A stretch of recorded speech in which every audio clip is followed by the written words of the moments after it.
just really interesting that, finally we're at an era where not only is it, it's still Schedule 1, but is being decriminalized in many areas. There's Kevin Matthews with Vote Nature. He was in Denver, very instrumental in getting it decriminalized in Denver. That's a huge push. And then to see that the UFC is considering it, I would love to hear, like, how close are we to this? Is it already happening? We still got a ways to go, and the UFC is still trying to figure out the ways to approach it with John Hopkins. So it is still like in the development stages, but just the simple fact that it's being considered is a huge deal. You're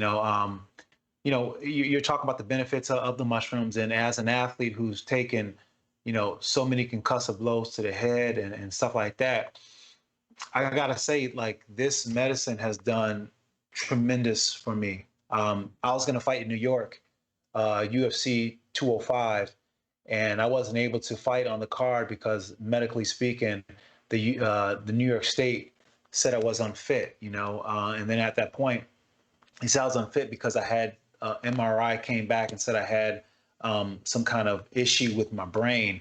So that led to me having to do a bunch of MRIs and cognitive tests, which was probably one of the most annoying and hardest things in the world to do. I had to take 2 of them, and they're like 3 hours long. They're crazy hard to do.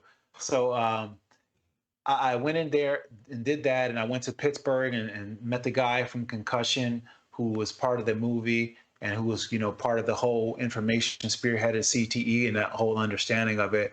And he took a look at my brain, and he seen what happened, and what happened. I had what's called the contra coup.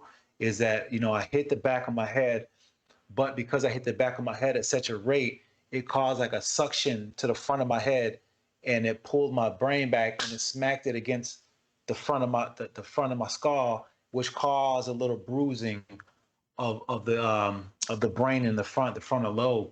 So he told me that's not something that I did recently, it's something that I did a long time ago because he's seen in past MRIs.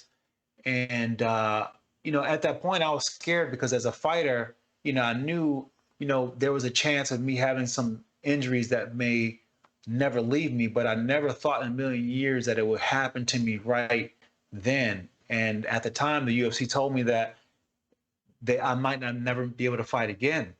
So at that point, I really started to look at ways in which I can heal the brain. And once I started taking plant medicine, it has, I almost can feel it healing my brain, to be honest, man. And I don't want to go out and make claims that I can't scientifically prove, but it has done numbers for me on a cognitive level, and just, it's helped my brain out so much.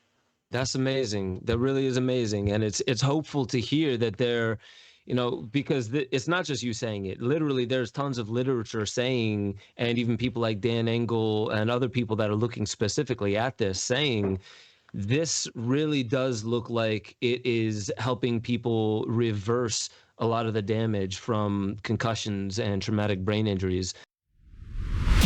Make sure y'all head over to benjosephstewart.com, become a member.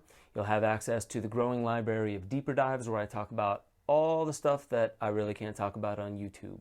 Make sure you get involved in the Discord chat. That's where a lot of the conversation is happening, talking about new theories, being able to interweave into the greater conversation that is how we awaken infinity. That's our highest potential. And I just want to remind you, you are the most powerful technology ever known to creation. Wield it like an artist with a conscience.